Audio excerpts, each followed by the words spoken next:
Good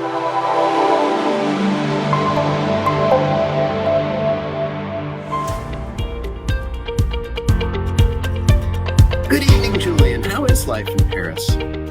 Good morning, Max. It's great. I'm actually very happy to see you again. We've talked just a few days ago, and it feels like ages. So I should be asking you, how are you doing? Well, I'm good. And yes, the time without you just seems to go a little slower than any other part of life. I have. You sound so much like a sales guy. Yeah. Sorry. Which, thank God, I'm not. I have possibly the best customer service story I've ever told in the year plus that we've been doing this. Whoa, you should have told me earlier. I would have dressed up a little. But Well, okay. no, that's okay. I think it's good. You look fine. You look very good, actually. So what is that? Before we get into details, what is that all about? Well, let me tell the story, and then I'll say why I'm making that argument. Okay. Yesterday, I had 8 hours of video meetings, different platforms, different everything. And in the middle of it, I had a live webinar, which was, to me, that's a very high stakes thing. First couple meetings were just fine. All of a sudden in one, the connection got a little spotty and then just dropped. Thought it was my room here, ran downstairs. The connection wasn't any better. I realized the router was out of whack. I rebooted it, came back. I came upstairs. 5 minutes later, it died again. So I just called into that meeting. The next meeting I got in, it wasn't great connection, but I was limping along okay. While I'm talking, the Xfinity truck rolls up in front of my house. So I now have a webinar in an hour, and the cable guy is there to do repair. I'm now really scared. And I have to keep talking to this guy because I can't just in the middle of the meeting go, I got to go find out what's going on. So I wrapped it up a little early. I went running down. And by this time, the guy is they call it a cherry picker here. I doubt that term, when the truck that has the big arm that goes up and the little thing that the guy sits in. He's in that working on the phone lines and just scaring me to death. So I go out there. I'm like, I have a webinar in an hour. Should I go to Starbucks? He's like, nah, you'll be fine. 10 minutes, I'll be done here. I'm like, okay. So I go up, and I'm testing because I got another meeting. So I'm doing the call and it was okay. And sure enough, everything was great. It worked.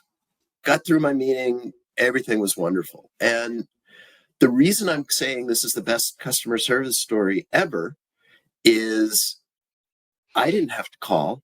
They knew I had a problem before I did, obviously, because that truck came out, unless the guy was a block away, there's no way he didn't know it. So it wasn't really perfect because I was impacted, but they were aware of what was going on and responded and fixed it before I even knew. Well, not fix it, but they responded before I knew I had a problem, and they fixed it before it had the worst impact it could have had on me. So that's why I'm calling it the best story. They were proactive and they nailed it, is my argument. So we probably need to share that story with Patrick. Yeah, I know. I was thinking about him.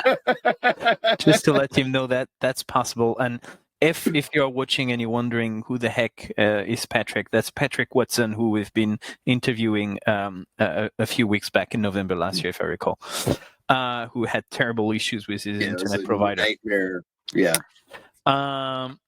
Okay, so I'm going to be picky here. I think it could have been even better. And I'm going to tell you why. It's just because I've experienced even better with a company, I think I've mentioned it in the past. I don't keep track of everything I say. That would be too much. But what they could have done even better is when they realized there was a problem, they could have informed you that we're on it. Don't you worry. There's going to be a fix very soon. Fair enough. Sending a truck, fixing the problem is fantastic. I mean, from a customer service perspective, that was very, very good. From a customer experience, well, the best experience is to have no problem whatsoever. But what could have been a middle ground would have been just to let you know.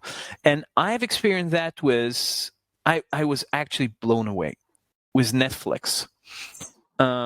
It happens not often, to be fair, but it happens every now and then that on the TV you have like that error message saying we can't load this program for the time being. Try to watch another program or to reload the app or whatever the message actually is.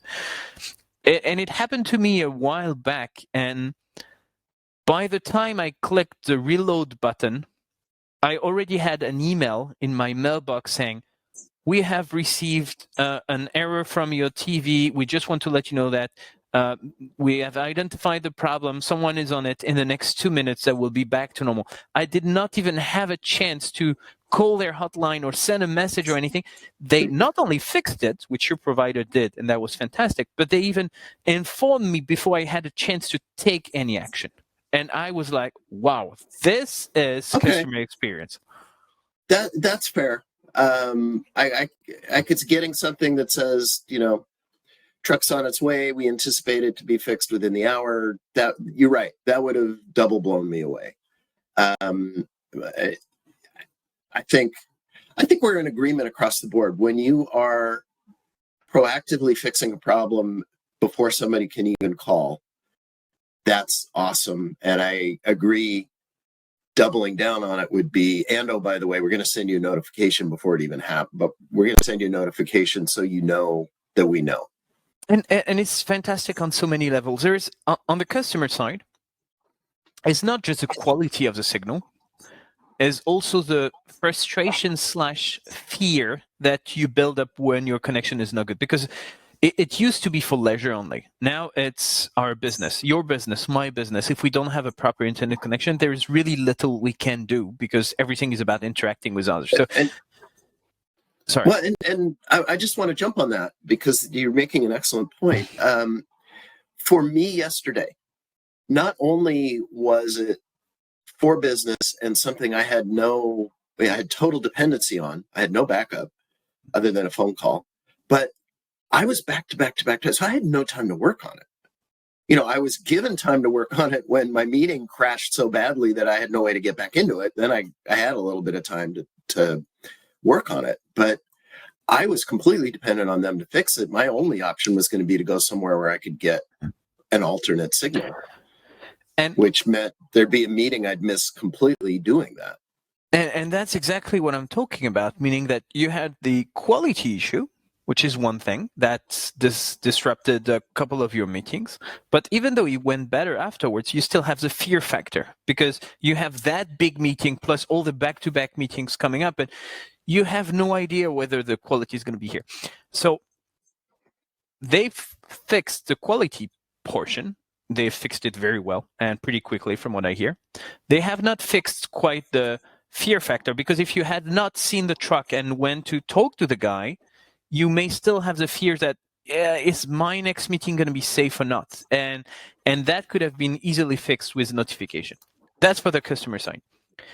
Then there is a company side. Just imagine how much money you save by not having, I don't know, how many customers do those guys have in your neighborhood? Hundreds, right? Even if 10% of them just pick up the phone and start calling, you have dozens of customers calling for an issue that is not even relevant because it's being fixed already. And each call, we know, costs money because there is manpower, there's technology, there is a lot of stuff involved in it. So that's just so much money saving. And last, also, both company and customer side, you really look like a hero when you can be proactive. It's so seldom we have companies that manage to be proactive that when it happens, well, you end up talking about it on the CX therapy couch. So yeah, exactly. It's all right. I will qualify my upfront statement and say this was the second best possible because you're right. A notification would have made my lofty claim here. I feel better. I appreciate it. That's all we needed to continue with a good story. I'm really glad we figured out your second best ever customer experience. And you know what? I'm not sure the one I'm going to have for you next week will be half as good, but I'll work on it and we'll see what comes up. Sounds great. Thanks, Julien. Perfect. Have a beautiful day, Max. Talk to you next week. All Bye. right, you too. Bye.